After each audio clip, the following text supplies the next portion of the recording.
Ahoy from BA. This is a Rorschach Ocean update from the 3rd of February 2026, a summary of what's going down in the 70% surface of the Earth covered in salt water. Starting this week's update, the United States government confirmed a major shift in how it funds ocean science. On Tuesday the 27th, the National Oceanic and Atmospheric Administration, or NOAA, said it is reallocating roughly $20 million away from publicly accessible ocean mapping and assigning it toward surveys that could directly support seabed mining companies. NOAA officials framed the move as a way to modernize seabed data collection, but marine scientists interviewed by the New York Times warned it risks steering public research toward commercial extraction. Researchers said cutting back open access mapping could weaken environmental oversight because regulators and independent scientists rely on shared baseline data to assess damage to deep-sea ecosystems. That decision also drew reactions beyond the United States. On Tuesday the 27th, Pacific Island governments raised concerns at the United Nations over the pace of deep-sea mining approvals.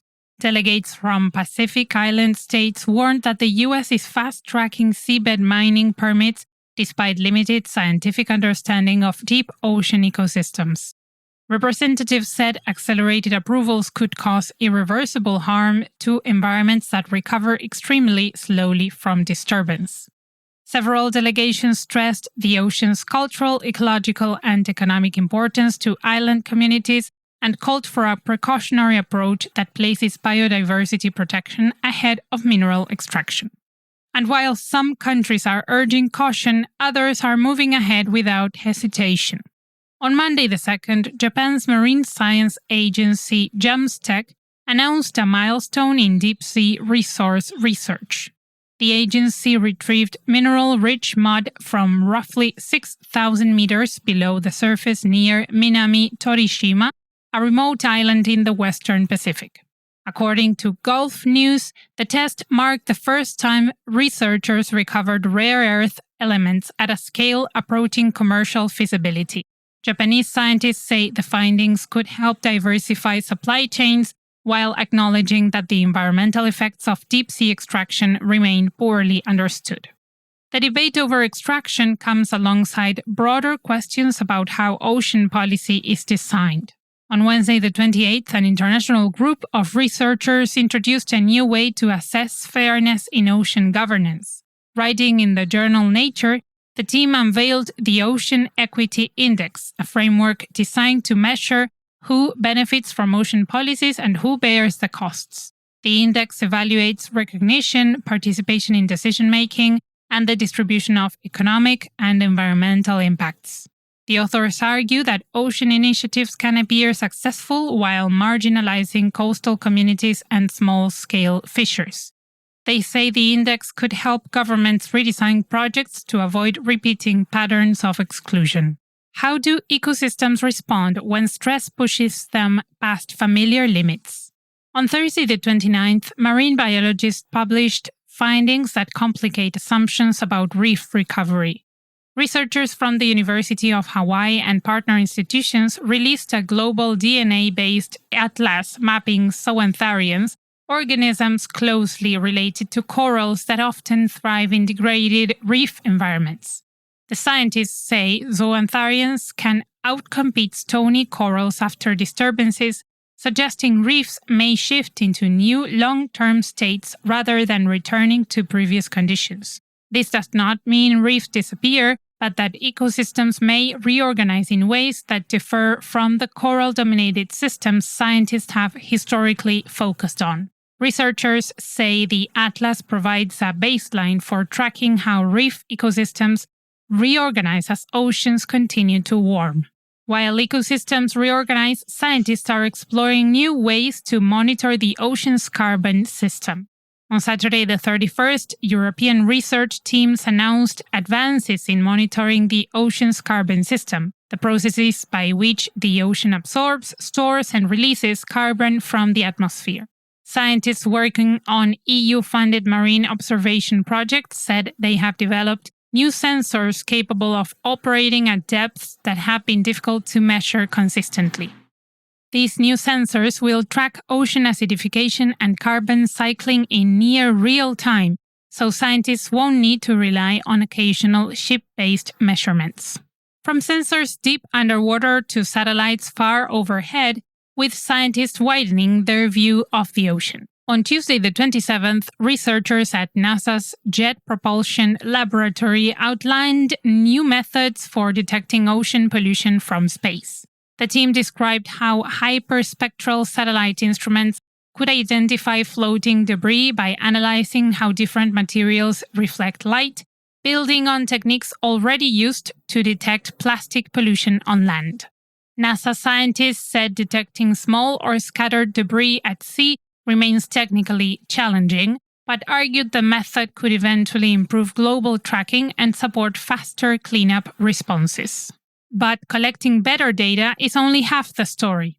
On Friday, the 31st, marine researchers outlined a new approach to using artificial intelligence to help turn ocean data into practical tools for protection and fisheries monitoring. An international research team published a study proposing a practical framework for applying AI across ocean science, including fisheries management, monitoring, and enforcement. The authors argue that AI systems should support human decision-making rather than replace it, and warn against deploying opaque tools without transparency or accountability. They say collaborative design involving scientists, managers, and fishing communities is essential if AI is to improve sustainability, detect harmful practices, and strengthen trust in ocean governance. Beyond data and algorithms, researchers are also rethinking the physical limits of ships themselves. On Sunday the 1st, engineers unveiled a new ship hull material designed to improve safety at sea. Researchers reported in Science Daily that a foam polymer coating can rapidly expel water after damage, helping vessels stay afloat even when the hull is breached. The team says the technology could reduce the risk of ships sinking after collisions or structural failure. They are now testing how the material performs under real marine conditions. And while ship technology is advancing, the wider impacts of shipping are becoming harder to ignore. On Friday the 31st, Arctic researchers warned that underwater noise levels are rising as shipping activity expands. Marine scientists told Oceanographic magazine that melting sea ice is opening new routes for vessels, increasing noise in habitats used by whales, seals, and other marine mammals that rely on sound to communicate and hunt.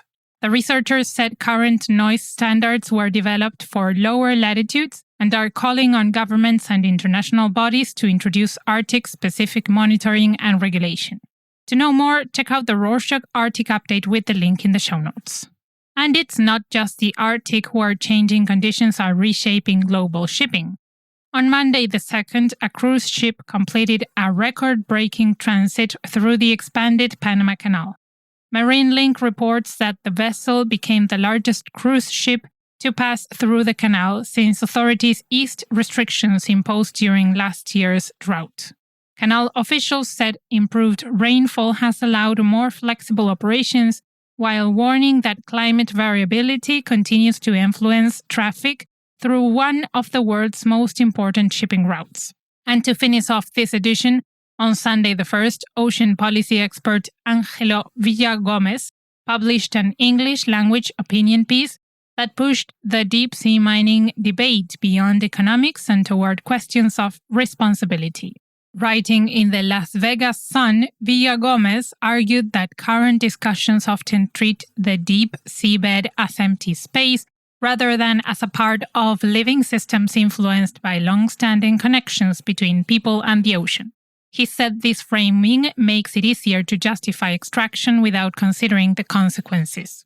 Villagomez urged policymakers to take Indigenous knowledge and stewardship seriously, noting that many Indigenous worldviews emphasize intergenerational relationships and responsibilities toward the ocean when evaluating seabed activities. To read the full piece, check out the link in the show notes. And that's it for this week. Thank you for joining us.